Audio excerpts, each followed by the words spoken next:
Welcome back. Hope you are well. I had a bit of a break last week for weekly vlogs for Christmas and things like that. I say a break, I literally did one and then just didn't do another one over the Christmas period, but we move. We are back over the Christmas period. I got some new bookshelves courtesy of my boyfriend, which is really, really exciting. So I did completely redid all my bookshelves. So I thought what I would do is give you a very tiny bookshelf tour of the new bookshelves and what I've got and things like that. So let's do it.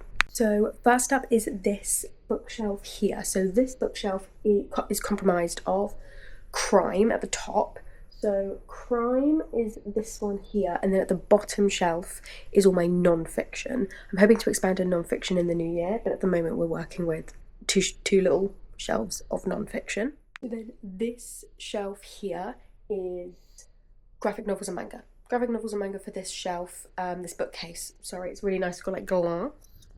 It's very nice, which I think works because manga is, very visual for the rest of the books, but I kind of like the visual element of manga in a glass case. I don't know, I just like it. But yes, this shelf is just made up of all of the books that I hadn't read yet, which then meant because it was one shelf, I was like having floor stacks, and I had a book cart, which has now changed and is in my bathroom. But this originally was my TBR, which I know is crazy. I know it's crazy that I had a whole bookcase for a TBR, but let's just move on and just not even talk about that. This is now obviously just crime and non-fiction. So this one is my oldest bookshelf. We got this for free on Facebook Marketplace. It was incredible. This is my romance shelf.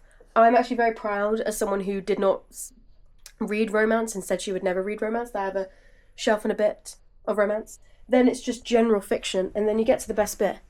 Look at all this space for more books. All of that space for more books. Incredible. Finally, really, really bad lighting, and I do want to do like a full proper bookshelf tour, but we have my two new Billy bookcases. I feel like I'm doing a booktuber's dream. I'm living the booktuber life because all of the booktubers when I was growing up had Billy bookcases, and now I'm one of them. But these two are sci-fi, fantasy, and horror, all in here. This took me a really, really long time, but look how beautiful they are. How amazing. But I will do a proper bookshelf tour at some point. Also, as I record this, my top 20 books of the year video goes up, which is really exciting. My top 20, I would definitely say, well, I enjoyed a lot of books this year, and I was talking to my friend Libby about it today. I would say this reading year hasn't blown me away. I've had some great reads. Obviously, I found like 20, but there was something this year that I'm hoping will be better next year, where all the books blow me away. There was something where everything felt a bit like, yeah, it was all right. It was a book. I enjoyed it, but nothing like, not as much wowed me this year as they have in previous years. But normally I have like a good year and a bad year. So I'm feeling this might be a bad year, and next year we'll have a good year of reading. Merry Crimbin, Merry Chrysler, Merry Crimbo. Are you excited? Oh, it's a video. Yes, a video.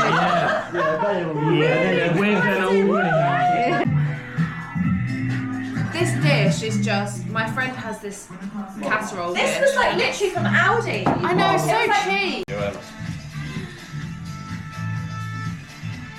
Hurry, you in there. He grabbed the fucking nipple.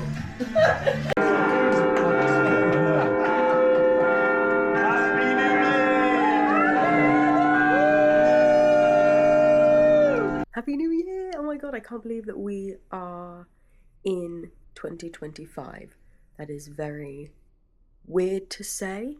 I haven't had my existential crisis yet, so I feel like we're doing well. I, this year, have one like personal resolution, which is that I want to be more creative this year. A lot of my friends have been doing incredibly creative things, and they've all really inspired me last year. Yeah, just more creative stuff. My friend's short film in particular, her and her friends brought out a short film. It's called After Hours. I'll link it in my description. My friend and her partner and their other friends brought out this amazing kind of spooky short film. It's absolutely incredible. And ever since then, I've just wanted to do more creative stuff. So here's what's on the docket at the moment. I obviously redid my bookshelves because I got new bookshelves and I wanted a new kind of space and a new layout. I'm now doing this, which helps with creativity. I have also decided, I bought a Kobenichi dupe, so it's a con beer, which is like a Chinese dupe of the Japanese Kobenichi because I can't spend all that money on shipping.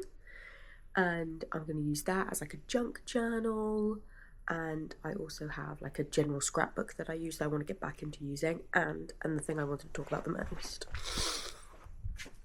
I just bought a bullet journal because last year I attempted to do a bullet journal for my books, but it was kind of a bit of a bullet journal and a scrapbook at the same time, and I never got around to finishing it.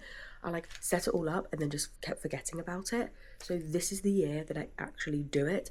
I know we all say this, but I'm feeling determined. I just want to be more creative this year. But anyway, I have work today. We'll see how many people turn up because it is the new year, so everybody's going to be completely hungover. But yeah, I'm looking forward to starting the new year with one of my best friends, Vic. She's picking me up, and that'll be a good way to start the year. And yeah, I'm feeling hopefully hopeful about this year, and then in a year's time when I do this video again, I say that it was correct that I was feeling hopeful. I just finished my first book for 2025 in the second day of 2025. I just filmed my January TBR, knowing that I finished Dream Girl Drama by Tessa Bailey literally that morning. And how exciting. My thoughts on this book were, it was fun. It was a fun read. You knew it was all going to work out in the end because that's what I believe romance books should do. But definitely some structural issues. I definitely think that the beginning was very rushed. And I don't love an insta-love thing. I kind of realised why she went for the insta-love thing, because it has to work for the character dynamic and the main plot of the story.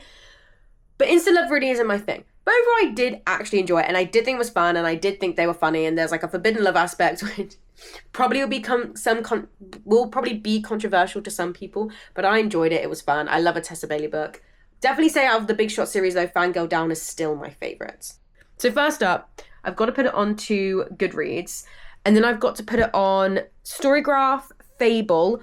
I also, and I want to go into it in bigger detail, but I just created a bullet journal. Let me show you. Can you see me?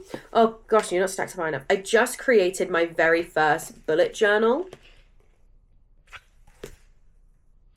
And it's got like all of this stuff. So I need to fill out all of this, and it's really exciting, but I genuinely cannot believe, it's unlike me. Normally I do actually finish my first book of the year on the first day of January, because it's always the book that I like carried across. But yeah, I started this on the 1st of January. Like I read it, I wouldn't even say in 24 hours. I think I read this in about 6 hours. Like you fly through it. The pacing is so fast and it's really fun. And I think Tessa Bailey is like super fun and I like her romances. But yeah, that's my first book done for January 2025 on the 2nd day of January. Oh, January 25 of the year, of the whole of the year, on the 2nd day of the year. And we've got 363 days to go. Bye.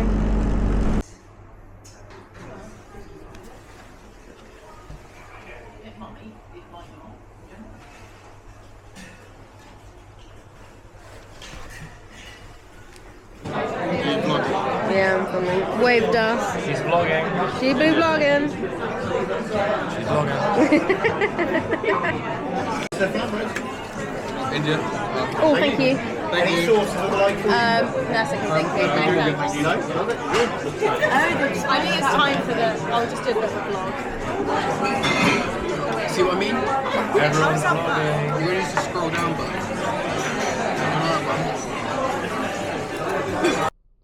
I'm currently listening to City of Last Chances on audiobook, which is great and I'm really enjoying it. But I just got the notification that said I had 3 days left on the audiobook, which is really annoying. Forgot I'd left it so long. I'm halfway through. I've still got like 10 hours to go. So I was like, that's fine, I'll just renew the loan. Only to find out that it's bloody... somebody else is waiting for it. So now I can't renew it, which is such a nightmare because it's so slow paced. It's so slow paced that like I'm slogging through it when I'm reading it, and the audiobook is just so much better. And I think it's Daniel Thorpe or David Thorpe who's doing the narration for it, and he's amazing and it's so engaging. And I've only got like 2 days left to listen to the rest of it. It's 10 hours in 2 days, and I'm working and I'm doing stuff, so I don't have time to listen. Anyway, I started playing Lego The Hobbit, and it's really good. I've only listened to 60% of that fucking audiobook. It's gonna run out. It's gonna run out and I can't renew it. And then I'm gonna have to read it. And it's really interesting and the characters are interesting and the plot's interesting. That's all I have for Sunday. I worked and it was fine. There you go.